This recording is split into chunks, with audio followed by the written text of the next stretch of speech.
noite. Muito obrigada pela presença, pela audiência e pela participação, né, Mauro? Sempre, a gente sempre agradece. Você pode participar, manda seus comentários, suas perguntas pelo Twitter, pelo Mariana Godoy Entrevista com a hashtag do programa. Na verdade, a gente já escolheu algumas das melhores perguntas. Quem já participou, a gente já quando escolheu, é já candidato pensou por aqui. presidenciável, a gente acaba pegando as perguntas antes. Mas você sabe que eu gosto muito de ler os comentários do pessoal enquanto o programa tá no ar. Eu acho bem bacana também. É muito bacana. A gente fica trendando no Twitter, porque a gente está entrevistando os melhores colocados na última pesquisa Ibope. Ciro Gomes, aliás, na última, aparece com 8% das intenções de voto num cenário que não tem o ex-presidente Lula e que é o mais provável. Ciro Gomes é meu entrevistado de hoje. Fica aí, porque você tá com o pé quebrado? O que aconteceu? Não, pessoal... Fui ajudar o Neymar, mas... Não, mas falando sério, brincando com o Gael, meu filhinho, de 2 anos e meio, escorreguei no tapete, nada tão heróico. Agora, Ciro, falando sobre a última pesquisa, você com 8% num cenário sem o ex-presidente Lula, atrás de Bolsonaro, que está em primeiro, e Marina Silva em segundo. Te surpreende o resultado? Não, pesquisa, na verdade, é um retrato do momento. Isso é uma bobagem que se repete, mas de fato é isso. E a vida é filme. Então, a nossa população está sofrendo muito, desemprego em massa, violência, problemas graves na saúde, de corrupção, etc. E a população não está muito ligada ainda na política. Chega um pesquisador, induz a pessoa a refletir com essa variável, se o Lula é ou não é candidato, isso tudo vai distorcendo as coisas. De maneira que é preciso trabalhar com tranquilidade, apresentar um projeto que responda concretamente às questões do povo e esperar o resultado com tranquilidade. Se o Lula não for candidato, já saiu hoje na Veja, na coluna do Maurício Rangel, no Radar, que se Lula não for candidato, Lula é Haddad, Haddad é Lula, ele vai tentar transferir votos e o Haddad, Fernando Haddad, que foi prefeito de São Paulo, seria o candidato. A sua campanha, você tem pessoas que trabalham para você, analisando todos os dados. Com o Haddad no cenário, com esse candidato sendo apoiado por Lula, muda o quê? Acho que o projeto e a experiência, porque o Haddad é uma bela figura, é um quadro que eu tenho por ele, volto a dizer, mais do que respeito, tem uma afeição, ele foi um bom prefeito de São Paulo, mas não conseguiu superar, na questão da reeleição, esse problema. Parte disso deve-se às contradições do PT, especialmente do PT de São Paulo, e toda essa tragédia que aconteceu. Portanto, eu recebo com muito respeito, com muita humildade, mas não muda nada. O Ciro aqui fica tão fofo, né, gente? Ele fala tão... Diferente daqueles vídeos que a gente recebe pelo WhatsApp de Ciro raivoso, saiu do encontro com prefeitos em Minas, batendo o pé, dizendo que também não ia falar. Você não vai ouvir? Não vou falar. Esse comportamento... Acho que está começando a ficar vermelho. Esse comportamento seu ainda é o seu defeito que os adversários vão continuar usando? Os políticos inventaram aí uma figura inumana, né? Totalmente falso, mais falso do que uma seda de R$3, né? Dizia já o Napoleão Bonaparte que ninguém é mito por seu valet de chambre, quer dizer, ninguém é mito para aquele que chega perto. E hoje em dia, com o negócio de celular, por exemplo, lá em Minas, não tem nada disso. Eu fui chamado para participar de um debate, um assunto grave, viajei 3.000 quilômetros, paguei passagem, cheguei lá e disseram, você tem 5 minutos, fala aí. Você não sabia antes que ia ter só 5 minutos? Não, fala isso. Meu irmão, para que esses tempos tão apertados? Nós somos políticos, nós temos que discutir o Brasil. Vocês são o setor mais humilhado da vida brasileira, porque os prefeitos estão recebendo hoje 12%, quer dizer, o valor que recebiam em 2012.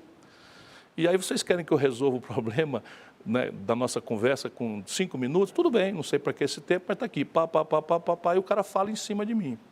Te interrompe por causa do tempo. Isso, mas o tempo tudo bem, se o seu tempo acabou, é uma coisa respeitosa. Falou em cima de mim.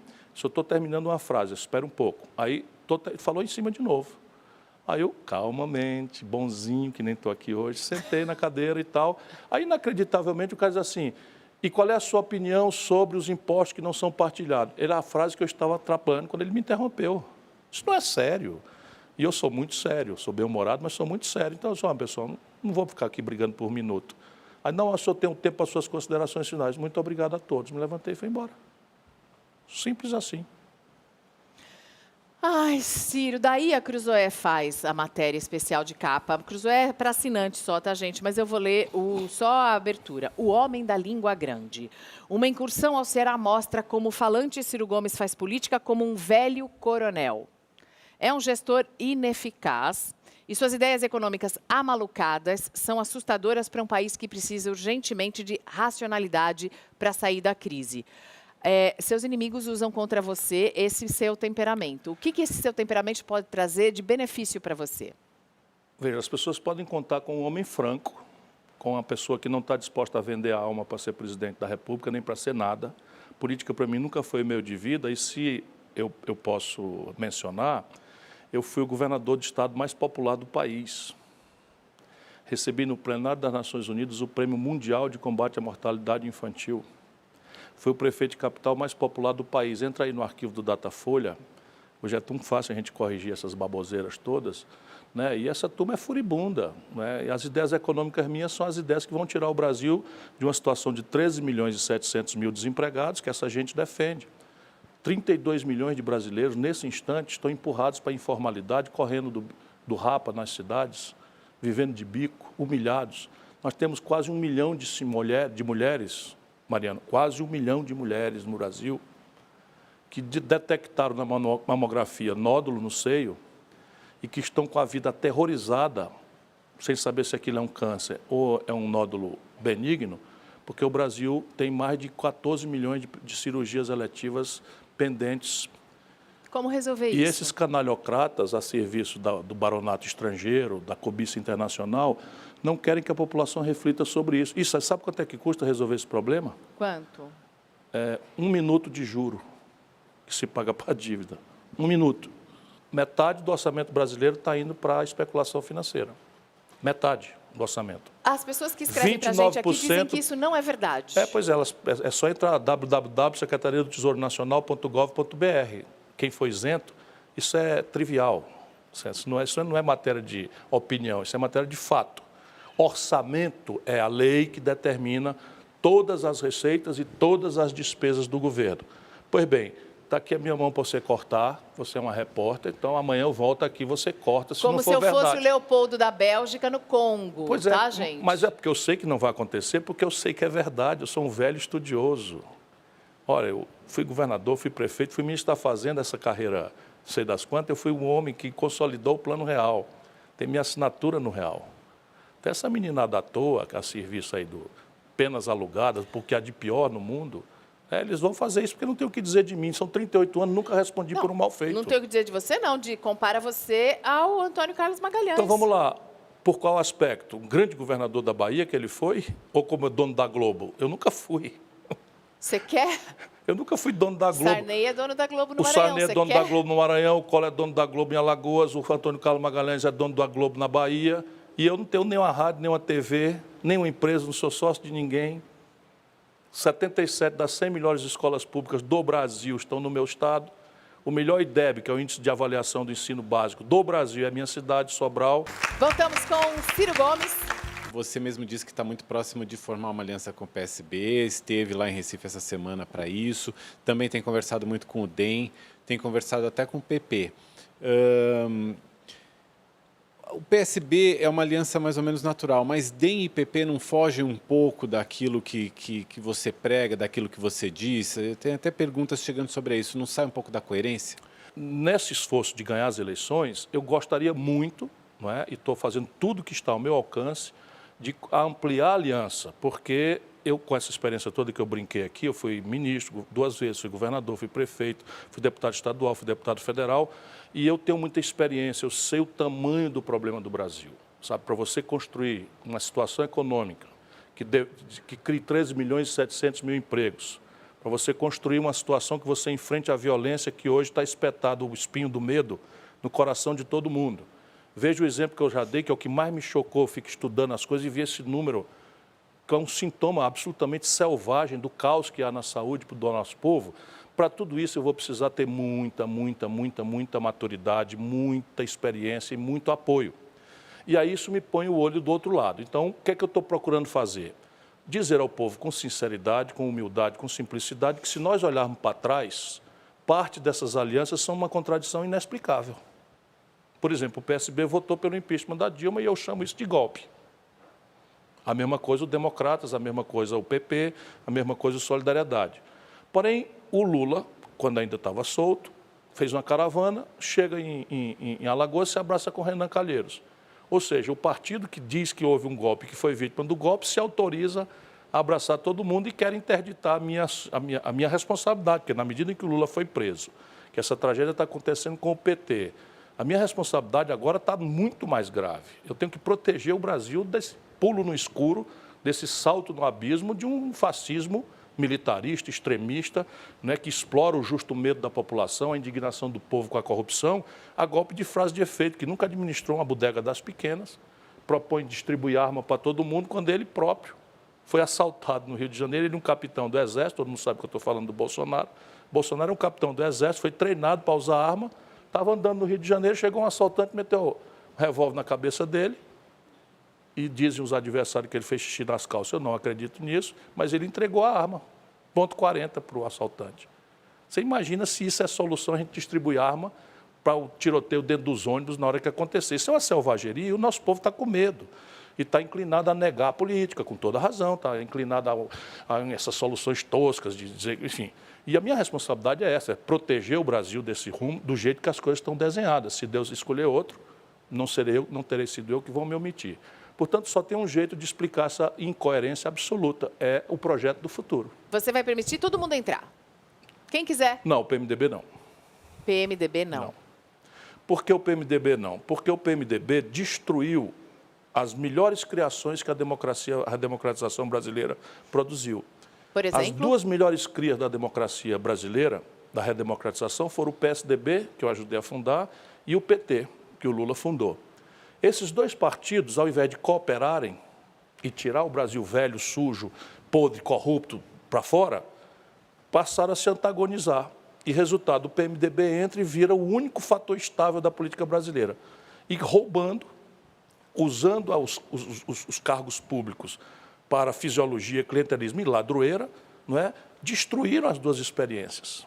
Nunca mais o PSDB ganhou uma eleição no Brasil, desde o Fernando Henrique. E o PT, olha o que aconteceu. E aí você veja, vamos... O PMDB é um fator que está sempre presente, né? Pois em todos os comigo governos. ele vai ser um fator ausente. Fica ali fora. Ô Ciro, mas aí a gente aproveita até para fazer a pergunta do Thiago Caramês. Ele fala o seguinte: você sempre se refere ao PMDB como um foco de desestabilização de governos desde o Fernando Henrique e que por isso irá desmontá-lo. O que garante que partidos como DEM, PP, Solidariedade não se articulem do mesmo jeito para agir assim com você, já que eles são feitos mais ou menos da mesma matéria-prima? Esse é um risco, não é, que a minha experiência quer prevenir. Então, a minha conversa com eles, e vamos ter clareza, nesse momento eu estou especulando só porque eu quero fazer tudo à luz do dia, para que ninguém seja amanhã surpreendido por qualquer tipo de oportunismo. O Brasil não precisa de um presidente fraco. O Brasil precisa de um presidente forte, democraticamente forte, com autoridade para botar essa anarquia, essa baderna institucional que nós estamos vivendo, botar essas coisas em ordem, partir para cima do crime organizado. Isso exige muita força moral, muita autoridade. Por isso, eu vou correr todos os riscos. Se não me eleger, será a vontade do povo, a quem eu sirvo, e a vontade de Deus, que também é a guia do meu destino. Mas, se eu fizer a luz do dia, a conversa foi como foi a última. Eles têm candidato a presidente hoje, que é o Rodrigo Maia. Um jovem que eu estou com muito agrado de ver crescendo na vida pública, não há nada que deslustre a vida do Rodrigo Maia. Sou amigo do pai dele, César Maia, que foi prefeito do Rio de Janeiro, eu ajudei. E ele é o candidato dessas forças lá. Então, eu não posso passar por cima. Porém, eles me deram a oportunidade de conversarmos sobre este dia seguinte.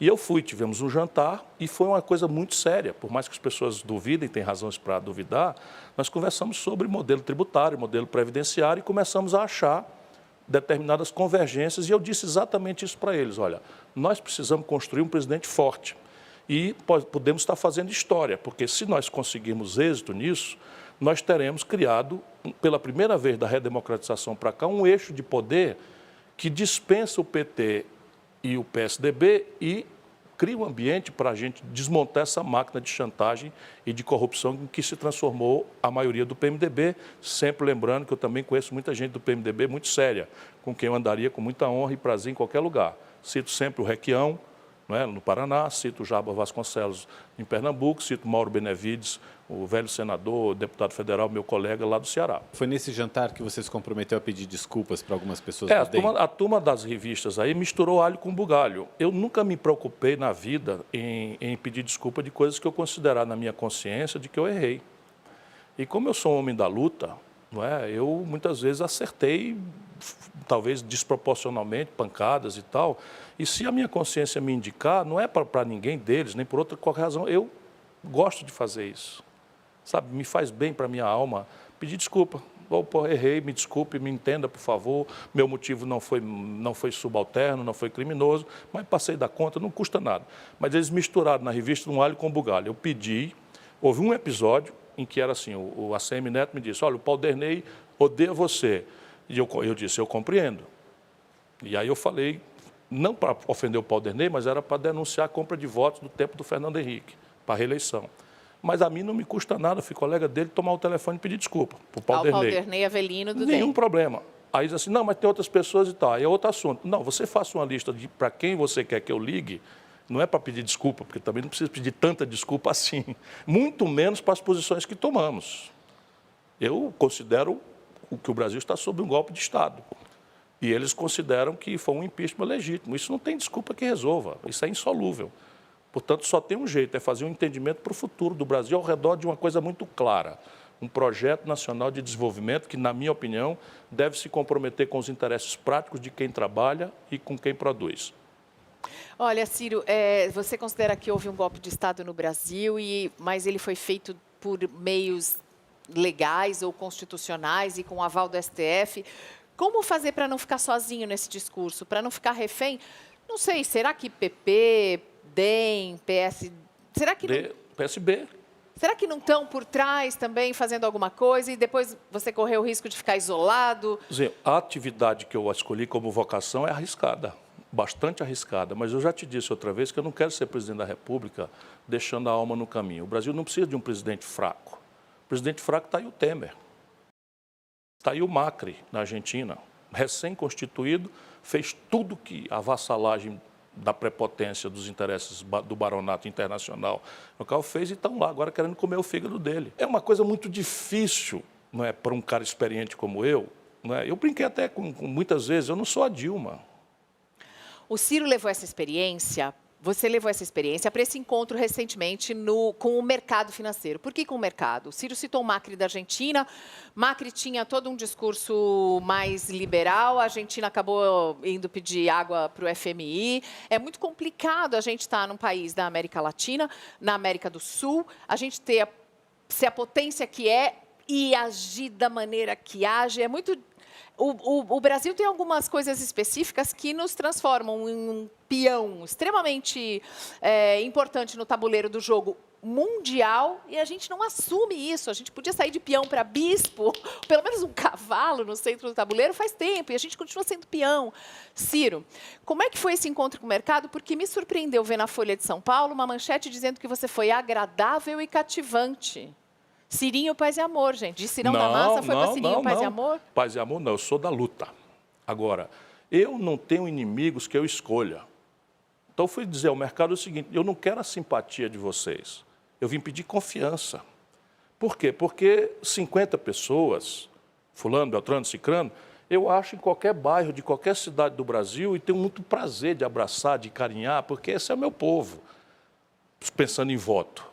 Mas vocês, disse eu para eles, vocês são líderes. Mas você é contra o mercado? Como é que alguém pode ser contra o mercado? O mercado é uma essencialidade da vida humana. Você vai desfazer tudo que foi feito dos acordos do pré-sal, por exemplo? Sim, pronto. Então, veja bem, no mundo do petróleo, existe 80% desse mundo do petróleo são estatais e 20% um oligopólio dos países, das empresas privadas que não têm autonomia nos seus respectivos países de petróleo e se puseram a serviço dos seus países a predar o petróleo dos outros.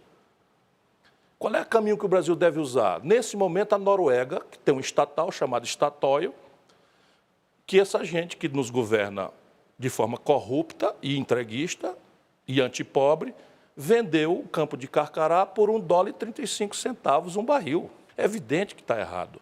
Mas eu estou dizendo com clareza, o que quer dizer que eu respeito o mercado. Eu vou comprar de volta todos os campos que forem entregues aos estrangeiros por esses corruptos que estão nos governando, sem autorização popular, com as devidas indenizações. Temos algumas perguntas que chegaram pelo Twitter, mas eu gostaria de fazer uma sobre...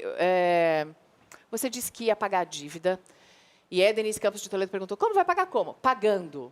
E só usaram esse trecho. Depois você explica como o Brasil pode pagar a dívida. Dívida pública não é para ser paga o volume todo, porque ela, por definição, é o lugar onde se hospeda a poupança de longo prazo da sociedade. Então, o problema da dívida de uma nação não é propriamente o seu tamanho, mas o seu perfil. Então, você tem um problema de estoque, que é quanto eu estou devendo, e um problema de perfil é quanto vence hoje. Então, o problema da dívida brasileira ainda não é o tamanhão, que já está ficando grande demais, quase 5 trilhões de reais. O problema é que vai puxar para cá, puxar para lá, puxar para cá, 26% dela, ou seja, um quarto dela, estão vencendo em 4 dias. E aí eu não pago dívida com PIB, eu pago com tesouro. E aí, como é que pode pagar isso? Você tem uma questão de fluxo, que é como em casa a gente faz. Se eu estou todo dia gastando mais do que posso e financio isso endividando com o agiota, um dia o agiota para de fazer ou lhe bota uma faca no pescoço, como o nosso povo sofre nas periferias aí das cidades do Brasil como um todo. Então, a primeira grande providência é consertar o fluxo, é a tal reforma fiscal. E eu estou propondo, eu tenho condição, não é, se eu tiver base política suficiente para isso, portanto, por favor, aqueles que acharem que eu posso ajudar o Brasil, me deem um deputado e um senador afim com essa estratégia. Porque se eu tiver força política, eu viro o déficit primário de anos no Brasil em 24 meses. Porque se você não tiver força no Congresso, você vai ter que ficar distribuindo cargo para os caras. Não vou fazer, isso não vai acontecer. Então, portanto, não vai acontecer. Não vai governar. Vou governar. Vou governar porque existe uma dimensão de gerência que eu sei fazer. E existe uma dimensão de reforma, que eu preciso deles organicamente. Mas eu acho, com esse diálogo todo que eu estou fazendo, que o problema do Brasil é tão grave que eles estão começando a sentir que não dá mais para brincar. Então, não dá mais para brincar no apagar das luzes, eles ficam pondo sim, mas isso é mais governo fraco. privilégios. É governo fraco. E esse aqui vai combater privilégio, como eu a vida inteira fiz. Privilégio comigo vai ser caçado com lupa, porque não é que tanto economize com isso, mas o simbólico de pedir sacrifício ao povo com a farra dos privilégios e da roubalheira campeando impune, isso não fecha essa conta. A nível municipal, eu não respondi como pagar. A Câmara de São Paulo tem um salário chamado salário esposa. Não, é um absurdo, tem muita aberração. Agora, também ninguém se iluda que o presidente da República tem a força para consertar a aberração da Câmara Municipal de São Paulo. Essa autoridade não existe. O que eu posso é, lá em Brasília, produzir exemplos. E isso eu vou fazer. Por exemplo, eu, Ciro Gomes, ganhei o direito imoralíssimo aos 36 anos, de 3 pensões, 3 aposentadorias, que me dariam R$86 mil por mês, quase R$1 milhão por ano. Já faz uns 20 anos, então seriam 20 milhões de reais que o povo pobre do Ceará teriam pago para mim, porque ex-governador, ex-prefeito e ex-deputado. Eu só estou contando essa história agora para ter moral, mas eu nunca aceitei receber nenhuma delas.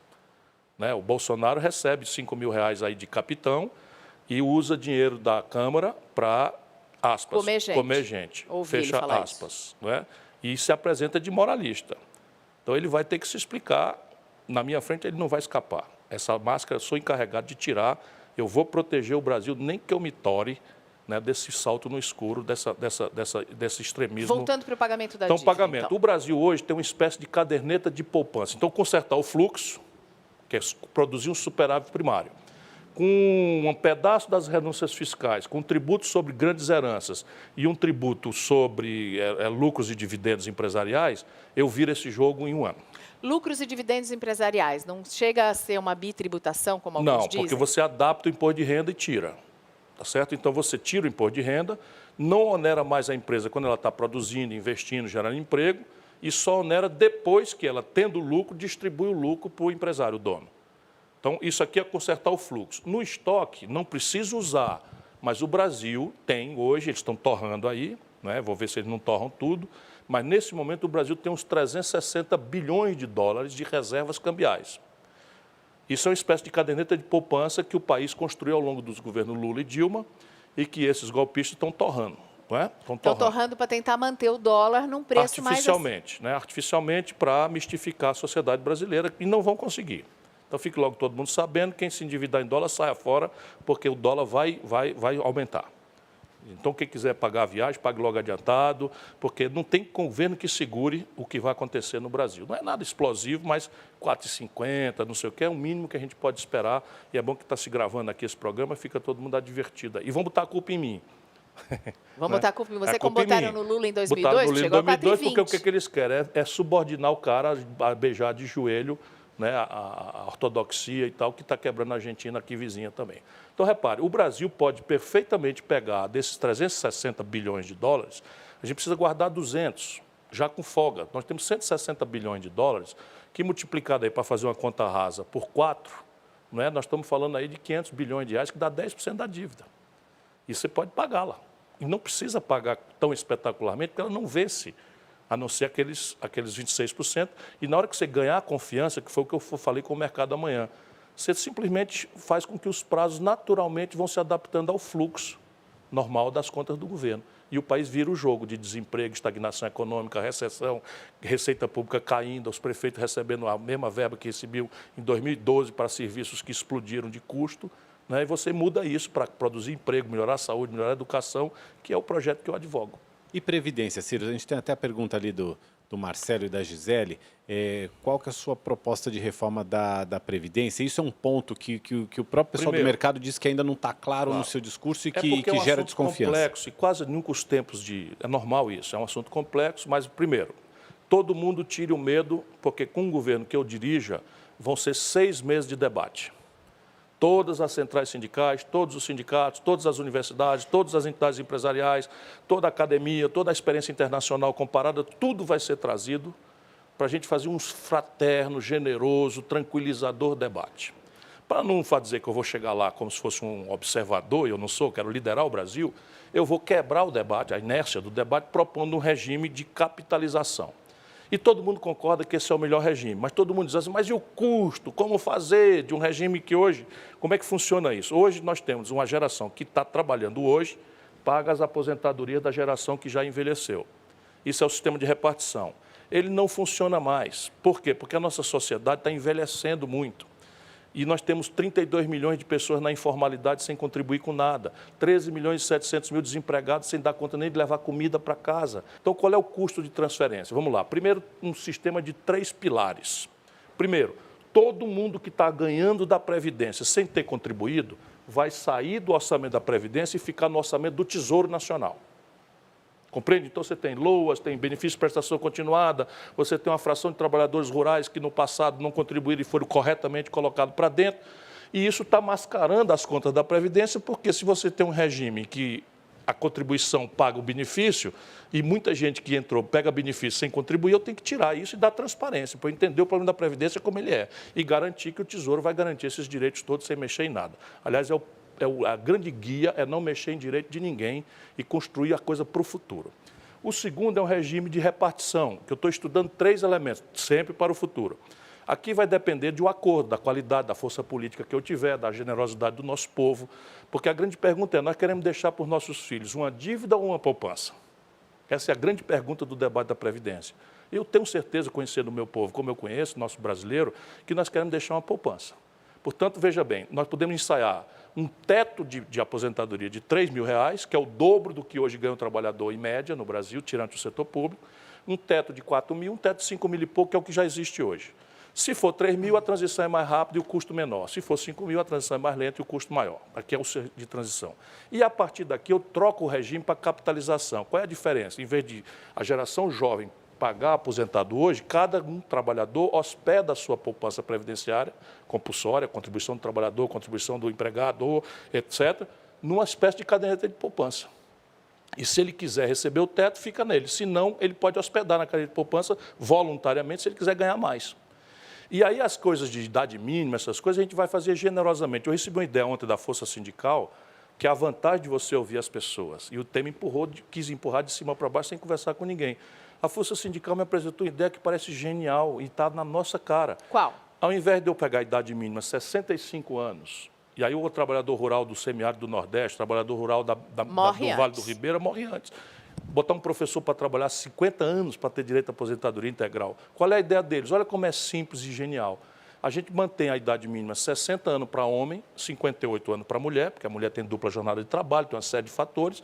Porém, a gente acerta que, daqui para frente, a cada ano de expectativa de vida que o IBGE apontar que aconteceu de melhora no Brasil, aumenta 3 meses ou 4 meses na idade mínima. Então, ano que vem, a expectativa de vida não mudou, nós estamos numa crise econômica, não mudou, então não muda nada, continua 60, 58. No outro ano, a expectativa de vida subiu 1 ano. Opa, então agora a idade mínima é 60 anos e 3 meses para o homem, 58 anos e 3 meses para a mulher. De maneira que você acha uma regra para sempre.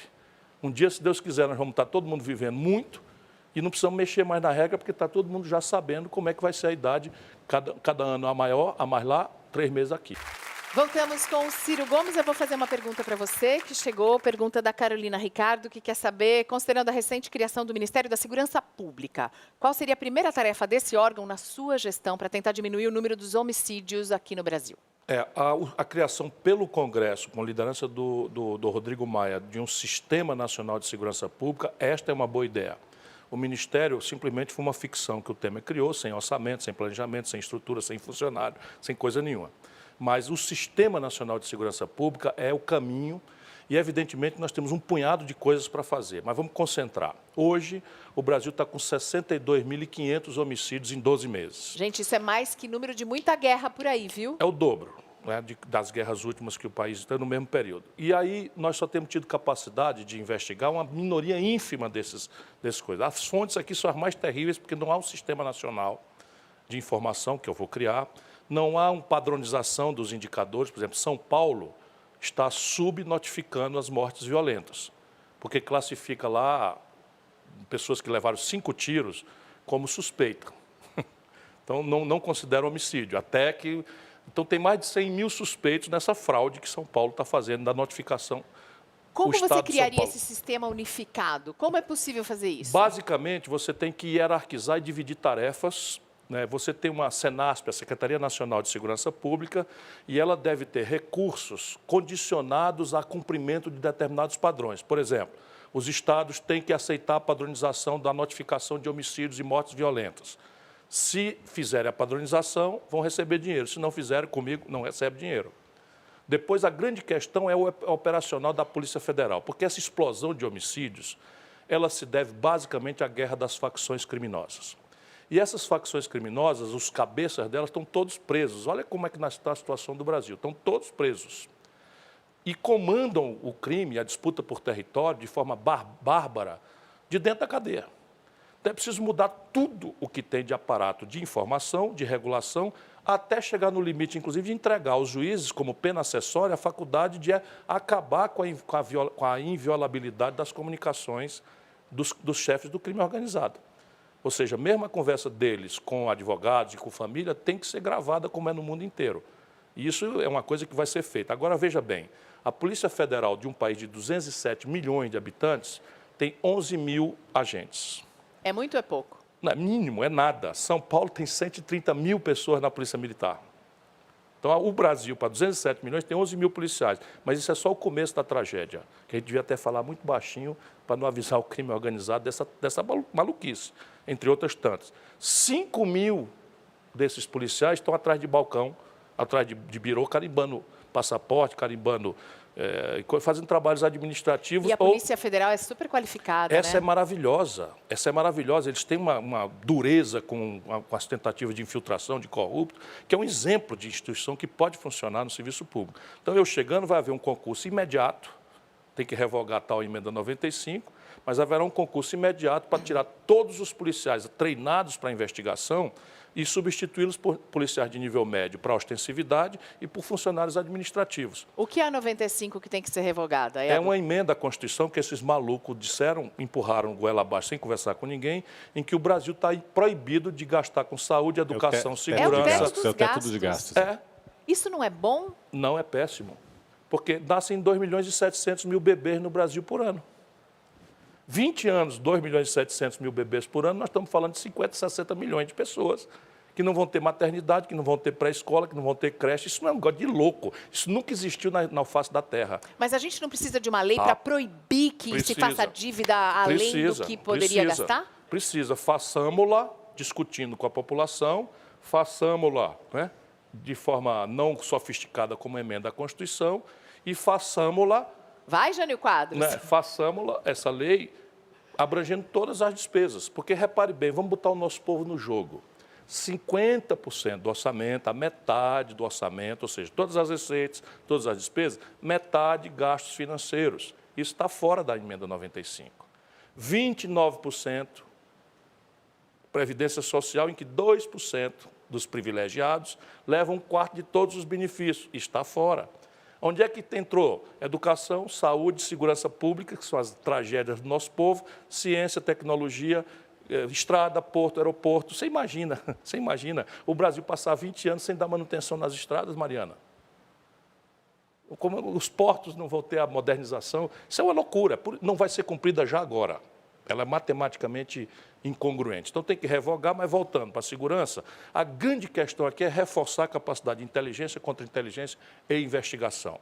E encerrar essa mistificação grosseiramente desrespeitosa de que nós vamos resolver problema de crime com aparato.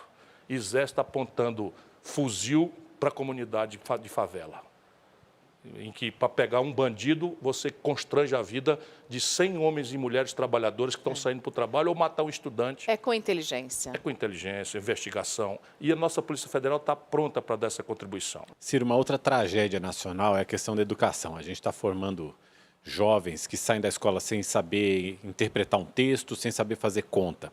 Aí eu aproveito para te fazer a pergunta do Rodrigo Costa. Ele fala: quais as experiências de educação no ensino fundamental do Ceará que podem ser levadas ao Brasil inteiro? O Ceará tem 77 das 100 melhores escolas básicas do Brasil pela avaliação do Ministério da Educação. E sabemos que o Ceará é um dos estados mais pobres do Brasil. A minha cidade, como eu já disse, Sobral, tem o melhor IDEB do Brasil. Já atingimos os níveis que eram esperados para 2025, 2030.